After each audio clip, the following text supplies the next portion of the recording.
Preparando la fiesta sorpresa de mi esposo, me di cuenta que me engañaba con mi mejor amiga. Trataron de convencerme de que era mi imaginación. La noche que todo se rompió, yo estaba pegando globos en la sala, escondiendo regalos en el closet y revisando por 10ª vez la lista de invitados para la fiesta sorpresa de cumpleaños de mi esposo. Mientras acomodaba los manteles y pensaba dónde guardar el pastel, sentí un nudo raro en el estómago, como si mi propio cuerpo supiera algo que mi cabeza todavía se negaba a ver. Llevábamos 5 años juntos y 1 de casados. Desde fuera, nuestra vida se veía ordenada, trabajo estable, una casa y una mejor amiga que me acompañaba desde la universidad. Venía de una familia donde las peleas por infidelidades eran casi diarias. Así que cuando él llegó con su discurso de honestidad, lo tomé como una oportunidad para creer que yo sí podía tener algo diferente. A mi mejor amiga la conocí en la universidad. Compartimos apuntes, trabajos, desvelos y dramas amorosos. Era la persona a la que le contaba todo. Cuando empecé a salir con él, fue la primera en saberlo, la primera en ver sus fotos y la primera en escuchar cada detalle de nuestras citas. La primera vez que los presenté estaba nerviosa, como si juntara 2 mitades de mi vida, pero se llevaron bien desde el principio. Muy pronto las salidas dejaron de ser él y yo para convertirse en nosotros 3. Íbamos al cine, a comer, a fiestas. Se mandaban memes, se etiquetaban en cosas graciosas, se quedaban platicando mientras yo iba por botanas. No me consideraba celosa. Me daba miedo parecer controladora y repetir los mismos reclamos que escuché de niña. Cada vez que algo me incomodaba, un mensaje que no entendía, una mirada que duraba un poco más, un chiste interno que luego me explicarían, me decía que eran ideas mías, que era mi historia familiar hablándome al oído. Él me prometió que nunca me sería infiel. Ella juró que jamás me haría daño, y yo las creí. Cuando nuestro noviazgo se volvió serio y empezamos a hablar de boda, mi amiga estuvo en todo, me acompañó a ver vestidos, me ayudó a comparar salones. Se quedaba conmigo armando recuerdos para los invitados. Él la describía como la tercera parte del equipo y yo lo tomaba como un cumplido. El primer año de matrimonio pasó entre rutinas y pequeños ajustes, cuentas compartidas, horarios cruzados, fines de semana intentando descansar. Mi amiga seguía muy presente. Venía a cenar, se quedaba a ver películas, nos acompañaba al súper para convivir. A veces, mientras yo hacía cosas en la cocina, escuchaba sus risas en la sala y, si algo en mi pecho se tensaba, lo callaba con la misma frase de siempre: no seas exagerada, aquí sí puedes confiar. Por eso, cuando se acercó su cumpleaños y decidí organizarle una fiesta sorpresa, lo vi como una forma de agradecerle por todo y de recordarme a mí misma que mi vida estaba bien. Hablé con amigos, con compañeros de trabajo y, por supuesto, con mi mejor amiga, que se ofreció a ayudar en todo. Según yo, entre los 3 estábamos planeando una noche perfecta. Lo que no sabía era que esa noche perfecta estaba a punto de mostrarme que la única persona que de verdad había estado haciendo equipo ahí era yo. El día de la fiesta todo parecía bajo control. Él pensaba que solo íbamos a cenar y mientras tanto yo tendría a nuestros amigos escondidos en la sala, listos para gritar sorpresa cuando cruzara la puerta. Mi mejor amiga se ofreció a encargarse de casi todo: pastel, invitados, avisarme cuando estuvieran cerca. Yo salí temprano del trabajo para decorar la casa y dejar todo listo antes de que alguien llegara. Desde la mañana el celular no dejó de sonar. Amigos confirmaban asistencia, compañeros preguntaban la hora exacta, mi amiga mandaba mensajes llenos de entusiasmo. Mi esposo, en cambio, solo envió un texto diciendo que tal vez saldría tarde porque tenía mucho trabajo. Sonreí sola frente a la pantalla, pensando que, si supiera lo que preparábamos, estaría tan nervioso como yo. Pasé la tarde inflando globos, pegando tiras de papel en las paredes, poniendo manteles y acomodando botanas. Cada tanto miraba el reloj y hacía cálculos. La sala quedó hecha un desastre bonito, bolsas abiertas, cinta adhesiva pegada en mis dedos, música de fondo. Estaba cansada, pero contenta. Sentía que esa fiesta era una forma de agradecerle por el primer año de matrimonio y de recordarme que, a pesar de los roces, seguíamos siendo un buen equipo. Los invitados empezaron a llegar uno por uno. Les pedí que se escondieran detrás del sillón, en la cocina, detrás de las cortinas. Había risas contenidas, chistes de ya quiero ver su cara. Era de esos momentos en los que, por un rato, crees que todo en tu vida está en su lugar, la casa llena, amigos alrededor, un plan bonito en marcha. Al menos eso pensaba. La única que no aparecía era mi mejor amiga. Al principio no me preocupé. Me mandó un mensaje diciendo que el tráfico estaba pesado, que quizá llegaba un poco tarde, pero que no me enojara. Le respondí que no pasaba nada, que yo podía ir ganando tiempo. Si había alguien en quien confiara para llegar, era ella. En medio de todo eso, mi esposo me llamó. Dijo que ya casi salía del trabajo, que tal vez se tardaría un poco más, que no me desvelara esperándolo. Fingí estar tranquila en casa, le contesté cosas normales y colgué con el corazón acelerado. Faltaba poco para que todo lo que había preparado tuviera sentido. El plan era que, cuando me avisara que ya venía, todos se acomodarían mejor. Yo apagaría la luz principal y apenas abriera la puerta, gritaríamos. Pero la hora empezó a avanzar y ni él ni mi amiga aparecían. Le mandé otro mensaje a ella para saber dónde iba. Lo dejó en visto. Los invitados comenzaron a preguntar si todo estaba bien. Yo sonreía y decía que sí, que seguro el tráfico estaba imposible, mientras sentía otra cosa muy distinta por dentro. No tenía una razón clara. Pero el mismo nudo en el estómago de la mañana reapareció. Pensé en las últimas semanas, mensajes que se cortaban cuando yo entraba a la habitación, salidas rápidas que no cuadraban, bromas entre ellos que ya no entendía. Sacudí la cabeza como si pudiera espantar las ideas. No era momento para eso, me repetí. Había una casa llena de gente esperando. Pasado un rato, por fin recibí 2 mensajes casi seguidos. Mi amiga escribió que ya estaba cerca y que luego me contaría por qué se había tardado tanto. Mi esposo mandó que ya venía en camino. Sentí alivio. Pedí a todos que se escondieran mejor, bajé el volumen de la música y dejé solo una lámpara encendida. El ambiente se llenó de silencio expectante. Pocos minutos después, escuché la puerta principal abrirse con cuidado. Pensé que sería él y estuve a punto de mandar un ya llegó al grupo. Pero los pasos no se dirigieron a la sala. Escuché cómo se cerraba la puerta con suavidad y luego el crujido de la escalera. Hubo un ruido corto como de 2 personas moviéndose con prisa. Me dije que, seguramente era mi amiga, que quizá había llegado antes que él y subía a dejar sus cosas, como hacía a veces. Aún así, algo no me cuadraba. Dudé unos segundos en la base de la escalera. Podía quedarme abajo y hacer como si nada o subir a decirle que ya todos la estaban esperando. Al final, mi costumbre de resolverlo todo ganó. Les hice señas a los invitados para que no se movieran y empecé a subir despacio. A cada peldaño, el nudo en el estómago se apretaba un poco más.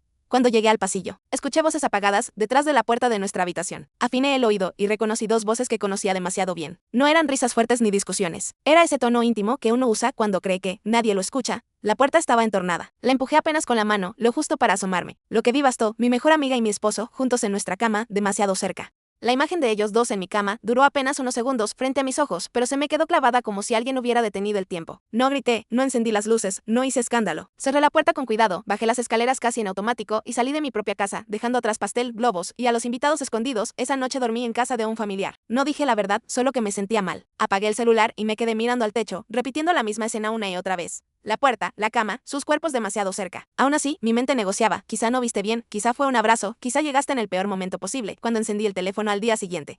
Tenía decenas de llamadas y mensajes. Respiré hondo y marqué a mi esposo. Contestó al primer tono, ¿dónde estabas? Fue lo primero que dijo, molesto. ¿Sabes la vergüenza que pasé cuando todos preguntaban por ti en mi cumpleaños? Yo todavía tenía la voz temblorosa. Llegué antes de tiempo, le dije. Subí a la habitación y los vi, a ti y a ella, en nuestra cama. Hubo un silencio breve y luego una risa incrédula. No digas cosas raras, respondió. Ella vino antes a dejar unas cosas. Estabas agotada, lleva semanas con la fiesta. A lo mucho nos viste entrar al cuarto. Lo demás te lo estás imaginando.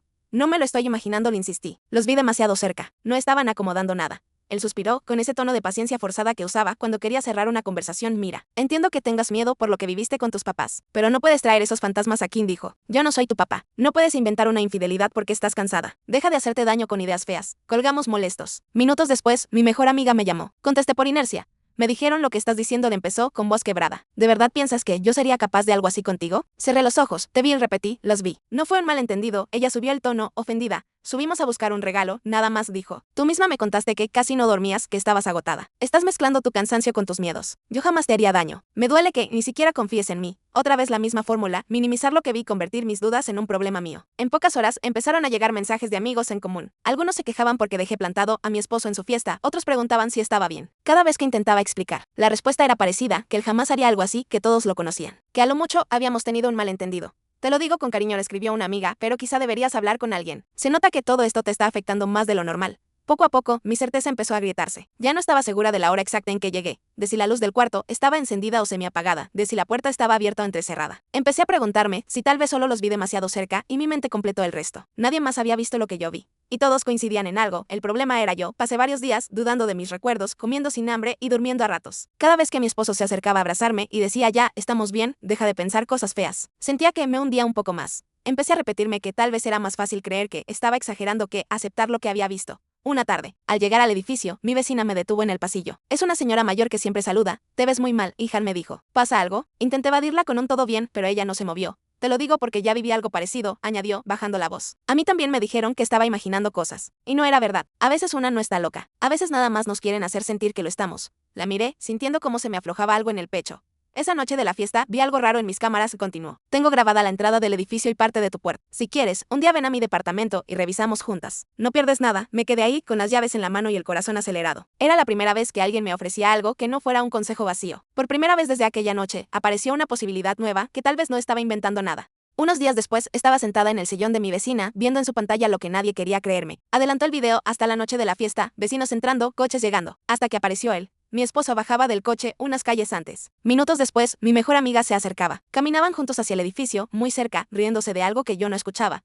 La cámara no entraba al departamento, pero sí captaba la puerta. A la hora en que yo recordaba haber subido al cuarto, se veía a los dos entrando a mi casa sin nadie más. Eso fue antes de que llegaran los demás, dijo mi vecina. Y antes de que él dijera que apenas iba saliendo del trabajo, le pedí una copia. Salí con el archivo en una memoria y el corazón en la garganta. No era una escena explícita, pero encajaba demasiado bien con lo que yo había visto. Esa misma tarde, senté a mi esposo en la sala y conecté la memoria a la televisión. Quiero que veas esto, le dije. Al principio estaba relajado, hasta que se reconoció caminando con ella hacia nuestra puerta. ¿Y esto qué?, preguntó. Ya te dije que vino a ayudarme con unas cosas. Está sacando todo de contexto. Además, no está bien que uses cámaras ajenas para espiarme. Prueba que no llegaste del trabajo directo a la fiesta, respondí. Prueba que entraste con ella cuando yo ya estaba en la casa. Se cruzó de brazos.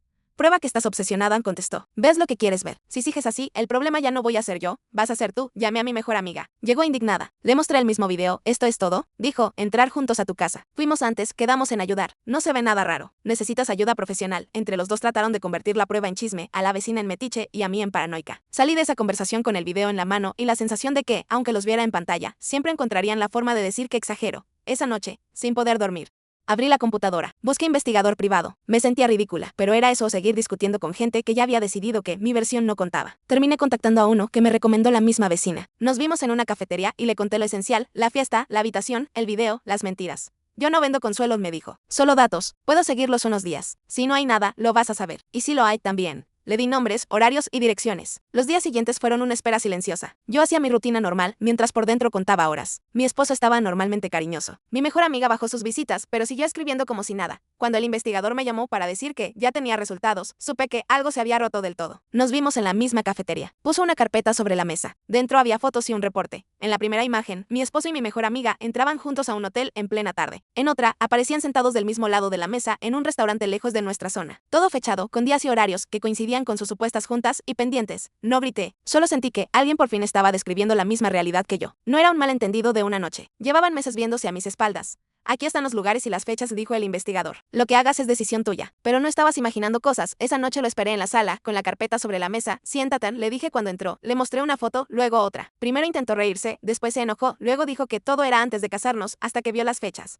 ¿Ves lo que estás haciendo? Terminó diciendo, levantando la voz. Contratar a alguien para que me siga, revisar cámaras, juntar papeles. Eso no es normal. Estás destruyendo tu matrimonio, lo destruiste tú, respondí. Yo solo dejé de cerrar los ojos. Mi mejor amiga vio las mismas pruebas días después. Lloró, habló de confusión y de que no querían hacerme daño. Entre los dos quisieron rebautizar meses de engaño como un error. Esa noche no dormimos en la misma cama. Yo tomé mis cosas y me fui al cuarto de invitados. Él dio portazos, habló de lo que la gente iba a decir. Me acusó de tirar a la basura 5 años por orgullo. Sentí que, aunque doliera, estaba dando un paso en línea recta y no en círculos. En mi cabeza, una palabra ya sonaba clara, aunque todavía no la dijera en voz alta. Divorcio. Después de esa noche en la que dormimos en cuartos separados, la palabra divorcio dejó de ser un pensamiento vago y se convirtió en algo que podía pronunciar en voz baja, sin sentir que estaba traicionando a nadie más que a mí misma si no lo hacía. Me levanté temprano, me serví un café que se quedó frío en la mesa y abrí el buscador con las manos temblando. Escribí abogado familiar como quien escribe salida de emergencia. Terminé llamando a una abogada recomendada por la misma vecina que me había prestado las grabaciones. Nos reunimos en su despacho, un lugar sencillo, con archivos por todos lados. Esa vez no era un trámite más, era decidir si seguía sosteniendo una mentira o si me atrevía a soltarla. Le conté la historia con la voz quebrada, el matrimonio, la fiesta de cumpleaños, la escena en la habitación, el video de la vecina, el investigador privado, las excusas, las culpas. Ella escuchó sin interrumpirme, tomando notas. Lo primero que necesito saber, me dijo al final, es qué quieres tú. No lo que esperan tus amigos, no lo que dice tu familia, no lo que él quiere. ¿Tú qué quieres? Me quedé en silencio, mirándome las manos. Lo que quería de verdad era que todo eso nunca hubiera pasado, pero esa opción no existía. Tampoco quería seguir durmiendo al lado de alguien que me miraba a la cara y me decía que lo que había visto no era real.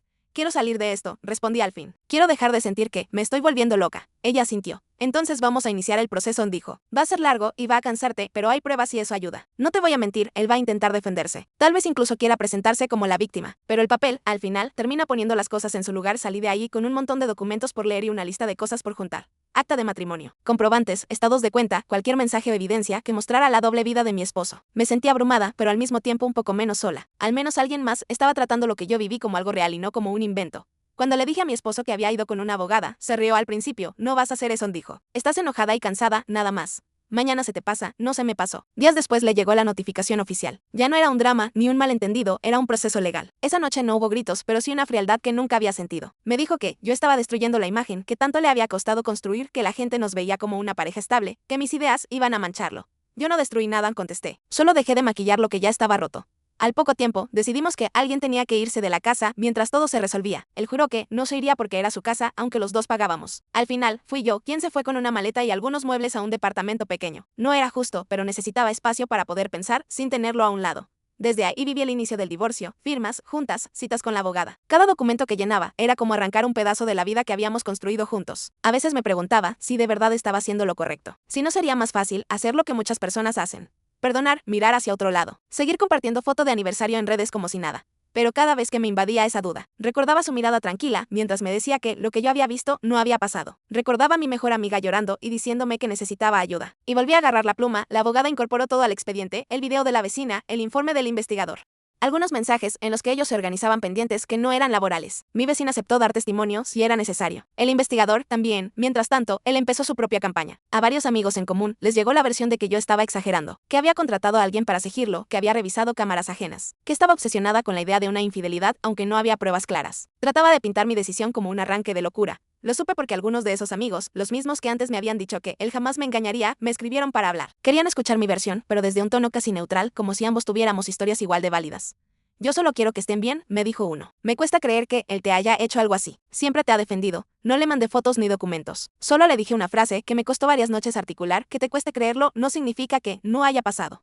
En las primeras audiencias, lo vi construir un personaje pulido, camisa planchada, voz calmada, palabras ensayadas. Habló de nuestra relación como si lo hubiera cargado siempre conmigo, como si yo fuera frágil, inestable, marcada por la historia de mis papás. Dijo que me amaba, que nunca me sería infiel, que yo confundía las cosas. Mi abogada, en cambio, no habló de amor. Habló de fechas, de lugares, de registros. Presentó el informe del investigador, el video de la vecina, los movimientos de tarjetas en días y horas en los que él aseguraba estar en otra parte. No fue un espectáculo, fue una lista seca de datos. Y esa frialdad fue lo que más lo descolocó. En una de esas sesiones, su rostro cambió cuando se mencionó un hotel específico, con dirección y hora exacta. Reconoció haber estado ahí, pero dijo que había sido por trabajo. Los documentos mostraban un cargo que no correspondía a ningún gasto de su empresa. La máscara de seguridad empezó a agrietarse. Mi ex mejor amiga también fue llamada. Llegó con un aire de falsa fragilidad. Repitió que nunca quiso dañarme, que yo había malinterpretado muchas cosas, que entre ellos solo había cariño. Pero cada vez que trataba de acomodar fechas, se enredaba. Cuando la abogada le mostró una foto en la que salían tomados del brazo entrando al hotel, murmuró que solo habían ido a platicar. Ese día salí del juzgado sin ganas de celebrar, pero con una sensación nueva. No era yo la que estaba quedando mal parada. Por primera vez, ante alguien más que no era solo mi vecina o mi abogada, la historia completa empezaba a verse como realmente había sido.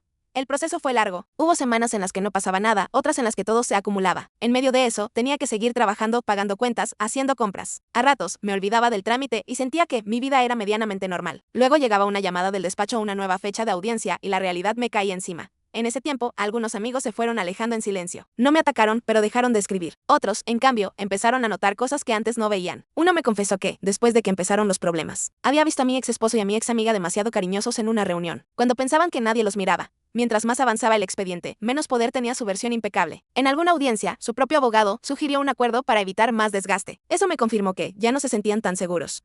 No se trataba de ganar un premio ni de verlo humillado. Mi objetivo era simple, salir de ahí con algo de protección económica y, sobre todo, con un papel que reconociera que el matrimonio se había terminado. Sin adornos, sin cuentos, sin que nadie me dijera que todo había sido un invento. El día en que firmamos la resolución final, mis manos volvieron a temblar, pero por otra razón. Ahí estaba, negro sobre blanco, el divorcio concedido. Algunas cosas se repartieron, otras no salieron como yo esperaba. No fue un final perfecto. No recuperé todo el tiempo que invertí, pero al menos no me fui con las manos vacías. Y, sobre todo, ya no cargaba con la etiqueta de esposa histérica, que él trató de ponerme. Con el tiempo, me enteré de algo que, sin buscarlo, se sintió como una especie de justicia poética. La historia de su matrimonio perfecto se había resquebrajado entre el grupo de amigos. Algunos dejaron de invitarlo a reuniones porque no querían estar en medio. Otros empezaron a verlo como realmente era, alguien capaz de mentir con una naturalidad que daba miedo. Mi ex mejor amiga, por su parte, dejó de presumir nuestra amistad en redes. Borró fotos, cambió descripciones, intentó reescribir su papel en todo esto. Pero hay cosas que no se borran de las memorias, ni de las cámaras, ni de los expedientes. Yo no salí del juzgado convertida en otra persona. Salí cansada, con ganas de irme directo a la cama y dormir 3 días seguidos. Pero también salí con una certeza nueva. Había hecho lo posible por defender mi versión de la historia. Había pagado el precio de no traicionarme a mí misma. El papel que me entregaron no era un trofeo, era un punto y aparte. Un cierre legal que no borraba el dolor, pero sí ponía un límite claro. A partir de ese momento, ya no era la esposa exagerada que casi arruina su matrimonio por una idea fija. Era la mujer que decidió no seguir viviendo con alguien que la miraba a los ojos mientras escondía otra vida a sus espaldas.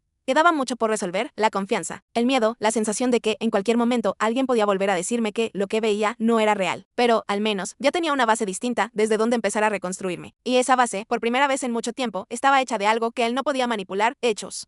Los primeros días, después de firmar el divorcio, se sintieron raros, como cuando te quitan un yeso y tu pierna ya está libre, pero no recuerdas bien cómo caminar. Tenía un departamento pequeño, silencioso, con paredes blancas que olían a pintura reciente y una cama que ya no compartía con nadie. Abría los ojos y tardaba unos segundos en acordarme de que esa nueva vida, tan vacía y tan calmada a la vez, era mía. Al principio no sabía qué hacer con tanto silencio. En la casa, donde vivía con mi ex, siempre había ruido: la televisión encendida, su voz al teléfono, mi ex mejor amiga entrando sin avisar. En cambio, en ese espacio nuevo, lo único que se escuchaba era el refrigerador, el agua de la regadera y mis propios pensamientos. A ratos se sentía liberador. Y a ratos era una forma distinta de soledad. La primera semana, mi ex no perdió tiempo. Empezaron los mensajes largos, los audios de madrugada, las llamadas perdidas. Algunos eran dramáticos, otros fríos, llenos de reclamos. No era una disculpa sincera. Era una mezcla de culpa y manipulación. Leí todo con el corazón acelerado y luego silencié la conversación. No estaba lista para bloquearlo de golpe. pero sí para dejar de vivir pendiente de su siguiente discurso. Días después empezó otra estrategia, la nostalgia. Mandaba fotos viejas, recuerdos de viajes. Capturas de pantalla de conversaciones donde hablábamos de nuestro futuro. Las acompañaba con frases como ¿de verdad quieres tirar todo esto? O mira lo felices que éramos. Durante años me había repetido que recordar solo lo bueno era una forma de salvar algo. Ahora, entendía que, si solo miraba esos momentos, iba a perder de vista todo lo demás. Mientras tanto, mi ex mejor amiga también apareció. No me buscó tanto, pero sí me dejó mensajes largos en los que mezclaba arrepentimiento y justificaciones, que estaba rota, que simplemente pasó. Que si yo pudiera ver lo mal que la estaba pasando, la entendería. En otra época, yo hubiera corrido a consolarla, aunque hubiera sido ella quien me hirió. Esta vez, por primera vez, decidí que no me tocaba cuidar el dolor de quien había pisado el mío. Entre tantos mensajes, hubo uno diferente. Una amiga en común, una de las que inicialmente me había dicho que mi ex jamás haría algo así, me escribió para pedirme perdón. Me contó que, con el tiempo, había notado detalles que antes no quería ver, miradas entre ellos, pretextos raros, salidas que no cuadraban. Dijo que ahora entendía que no estaba loca. Que solo era más fácil creerle al que sonreía seguro que a la que dudaba. No fue una disculpa perfecta, pero sí abrió una rendija. Me hizo ver que, más allá de esa pareja rota, existía la posibilidad de que algunas personas reconocieran que se equivocaron. Aún así, puse límites. Le dije que necesitaba tiempo, que su mensaje me aliviaba, pero que no podía volver a confiar de la noche a la mañana. Ella lo aceptó sin presionarme. Mi vecina siguió siendo un punto fijo en ese caos. Cada tanto me invitaba a un café o me preguntaba cómo iba todo. No me daba discursos, solo escuchaba. Un día, mientras hablábamos en su cocina, me dijo algo que se me quedó grabado. Cuando me engañaron, lo que más me dolió no fue la infidelidad, comentó. Fue que intentaran convencerme de que estaba inventando todo. No Dios de lo que viste. Solo así vas a poder seguir adelante. Empecé a ir a terapia. La primera sesión fue incómoda. Me sentía como si tuviera que justificar cada decisión. Como si alguien fuera a decirme que, efectivamente, había exagerado. Pero la psicóloga no me miró como a una exagerada. Hablamos de gaslighting, de cómo se instala poco a poco. De cómo te acostumbras a desconfiar más de ti que de las personas que te mienten. Las semanas se fueron llenando de pequeñas rutinas nuevas: ir al trabajo, regresar al departamento, cocinar para una sola persona, ver series que antes no veía porque a él no le gustaban, leer en silencio. A veces, sin darme cuenta, agarraba el teléfono para contarle algo a mi ex, un chisme tonto del día, una frase graciosa, y luego recordaba que ya no éramos ese tipo de pareja. Me dolía.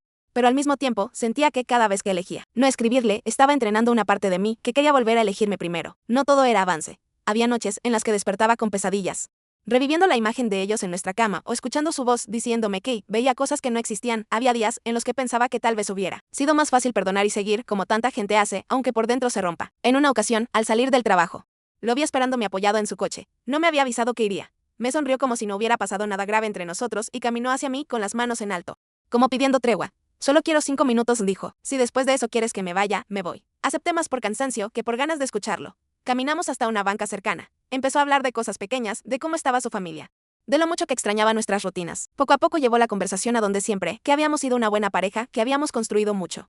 Que lo que pasó con mi ex amiga no definía todo. Me dijo que estaba yendo a terapia, que había entendido varias cosas, que ahora sí estaba listo para comprometerse de verdad. Usaba las palabras correctas, pero algo en su mirada seguía siendo el mismo. Cuando le pregunté en qué parte de todo ese proceso había dejado de decir que yo estaba loca, se quedó en silencio unos segundos y cambió de tema. Nos despedimos sin promesas. De camino a mi casa, sentí una mezcla rara de alivio y tristeza. Alivio porque, al verlo de frente, confirmé que ya no quería esa vida. Tristeza porque una parte de mí todavía lamentaba que la persona que había amado tanto fuera justamente la que me había hecho dudar de mí misma. Esa noche llegué al departamento con la cabeza llena. Me senté en el piso, recargada en la pared, y me quedé así un buen rato. No era solo él.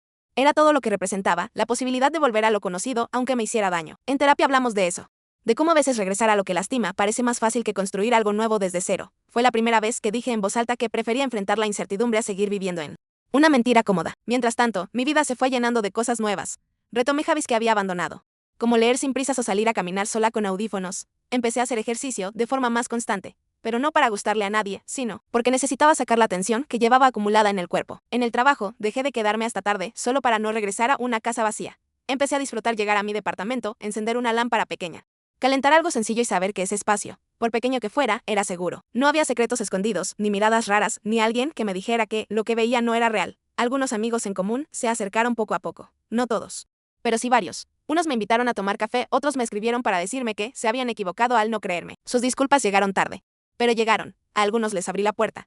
Con otros preferí mantener una distancia respetuosa. No quería reconstruir a la fuerza un círculo que ya no me hacía sentir tranquila. A veces me pregunto cómo habría sido todo si, desde el inicio, me hubieran creído. Si aquel día, después de la fiesta, alguien me hubiera dicho confío en lo que viste. ¿Qué necesitas? Tal vez el proceso habría sido menos solitario. Pero también sé que ver quién se queda y quién no es una forma dura, pero muy clara, de entender qué tipo de gente te rodea. Hoy, cuando vuelvo a mi departamento, después de un día difícil, sé que, al menos hay un lugar en el que ya nadie va a intentar convencerme de que mis ojos mienten. Ese lugar soy yo misma. Con el paso de los meses, el divorcio dejó de ser un trámite reciente y se convirtió en parte del pasado. No en algo olvidado, pero sí en una capa más de mi historia, reacomodo de muebles. Organicé mis cuentas, colgué fotos nuevas en las paredes del departamento. Llegó mi primer cumpleaños sin él, la primera Navidad en la que ya no tenía que dividirme entre su familia y la mía. Ese cumpleaños lo pasé con pocas personas, mi vecina, la amiga que se disculpó y un par más que nunca dudaron de mí. Pedimos comida, pusimos música bajita, soplé una velita en un pastel sencillo. No era una fiesta espectacular, pero se sintió honesta. Nadie fingía nada para verse bien ante los demás. Éramos pocos y, por primera vez en mucho tiempo, sentí que estaba rodeada de gente que me veía como era, no como les convenía verme. De vez en cuando, las redes sociales me mostraban fragmentos de la vida de mi ex y de mi ex mejor amiga. No los buscaba, pero aparecían en fotos de otras personas, salidas, viajes. Sonrisas. Lo que antes había sido una confusión, ahora era una pareja formal. Verlos posar como si nada hubiera pasado, me revolvía el estómago, pero también me recordaba porque no quería estar en ese círculo nunca más con el tiempo. Esas fotos dejaron de ser tan frecuentes. Un amigo en común me contó, casi como, quien no quiere meterse, que las cosas entre ellos no iban tan bien, que discutían mucho, que ella sospechaba de cada salida, que él se molestaba porque no confiaba. Me pareció casi irónico, la desconfianza que en mí fue tratada como locura. En esa relación se convertía en una consecuencia lógica. Cuando traicionas con alguien, es difícil creer que no podría traicionarte a ti. Yo, por mi parte, seguí trabajando en mí. En terapia ya no hablábamos solo del matrimonio, sino de lo anterior, de la forma en que crecí normalizando gritos y mentiras, de cómo aprendí que era más seguro dudar de mí misma que de los demás. Empezar a ver eso no justificaba el engaño, pero sí me ayudaba a entender por qué había tardado tanto en tomar en serio mis propias señales. Los avances fueron discretos, pero reales. La primera noche que dormí sin pesadillas, la primera vez que escuché historias de infidelidad ajena y no sentí que se me cerraba la garganta. La primera conversación en la que pude decir llegué a pensar que estaba perdiendo la razón, sin llorar. Pequeñas victorias que, sumadas, me iban construyendo una vida diferente. Pasó casi un año hasta que mi ex hizo su último intento serio de volver a entrar en mi vida. Sus mensajes ya eran escasos, saludos sueltos en fechas importantes a los que yo no contestaba. Una tarde de lluvia, mientras doblaba ropa, sonó el timbre. Pensé que era la vecina. Cuando miré por la mirilla, lo vi a él, empapado, con algo envuelto en plástico en las manos. Abrí solo lo necesario. Necesito hablar contigo, dijo, te juro que es la última vez que vengo sin avisar. Traía una carpeta gruesa. Me pidió pasar un momento, que si yo quería. Solo me la dejaba y se iba. Lo dejé entrar hasta la sala, pero se quedó de pie como si también supiera que esa ya no era su casa. Esto lo trabajé en terapia, explicó. Me pidieron que escribiera todo lo que arruiné y todo lo que usé para hacerte dudar. No espero que me perdones, pero quería reconocerlo frente a ti. Abrió la carpeta. No eran solo cartas. Eran ejercicios, párrafos donde describía, con fechas, momentos concretos en los que eligió mentirme. Confesaba que, aquella noche de la fiesta, se había planeado llegar antes con mi ex amiga, que si estuvieron juntos en la habitación, que sabía qué usar. Mis miedos de infancia era una forma de callarme, que cuando contó su versión a nuestros amigos, lo hizo cuidando cada palabra para que yo pareciera inestable. Ver todo eso por escrito no me rompió más, al contrario. Me ordenó cosas por dentro. Era como si alguien hubiera transcrito la voz dentro de mi cabeza y de pronto yo pudiera señalarla en papel. Le pregunté por qué estaba reconociendo todo hasta ahora. Porque me daba miedo perderlo todo, respondió, y al final lo perdí igual. Solo que también te hice daño de una forma que no sé cómo reparar. Durante mucho tiempo esperé un reconocimiento así. Pensaba que, si algún día admitía todo, podría perdonarlo, al menos entenderlo. Cuando por fin pasó, me di cuenta de que esa confesión no cambiaba lo fundamental. Las decisiones ya estaban tomadas.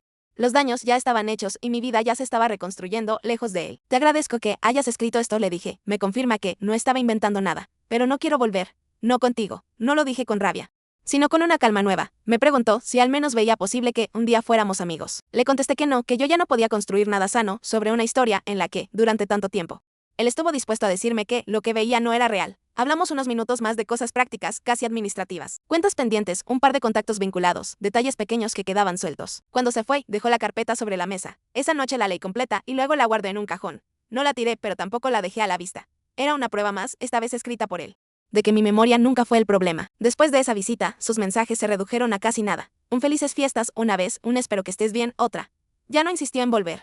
Ya no intentó convencerme de que exageré. Supongo que, al escribir todo lo que había hecho, también tuvo que mirarse a sí mismo de una forma que no podía decorar. Mi ex mejor amiga ni siquiera llegó a esa etapa. No hubo cartas ni disculpas profundas. Desapareció por completo. Su silencio fue su forma de admitir lo que nunca quiso poner en palabras. Con él tiempo supe, por terceros, que también se había quedado bastante sola. Muchos dejaron de confiar en alguien que pudo traicionar hacia una persona que llamaba hermana. Yo seguí con mi vida, sin giros de película. No apareció un amor perfecto que me rescatara de mi dolor. Hubo salidas, conversaciones, personas interesantes y otras que no tanto. La diferencia fue que, ahora, cuando veía señales de manipulación o comentarios que minimizaban lo que sentía, ya no me quedaba para no exagerar, me iba. Aunque me temblaran las piernas, a nivel práctico, también cambiaron cosas pequeñas que no imaginaba. Volví a decidir sola cómo acomodar la casa, qué series ver, a qué hora dormir. Empecé a viajar en corto, fines de semana sencillos, solo para comprobar que podía disfrutar lugares nuevos sin llevar a cuestas la sensación de que alguien me estaba juzgando desde atrás. Sigo teniendo días malos, recuerdos que duelen, Momentos en los que la desconfianza se asoma. Pero ahora sé que dudar no me hace menos valiosa y que pedir pruebas no es ser exagerada. La gran justicia que me quedó no fue verlo sufrir ni ver su relación fracasar, sino darme cuenta de que yo sí puedo construir una vida donde no tenga que traicionarme para que los demás estén cómodos. Mi círculo de gente se hizo más pequeño, pero también más claro. Mis amigos saben que no hago chistes sobre gente loca cuando alguien cuenta algo que vivió. Saben que, si digo esto no me hace sentir bien, espero ser escuchada, no analizada. Y yo, poco a poco, he aprendido a hacer lo mismo por los demás y por mí, cuando cuento esta historia. Todavía hay gente que se sorprende más por las reacciones de mis amigos que por lo que él hizo. Y es ahí donde me queda una duda que no termino de resolver. Si estuvieran en mi lugar, perdonarían a las personas que no les creyeron al principio y dejarían que volvieran a ser parte cercana de su vida. ¿O preferirían mantenerlas a distancia aunque ahora se arrepientan?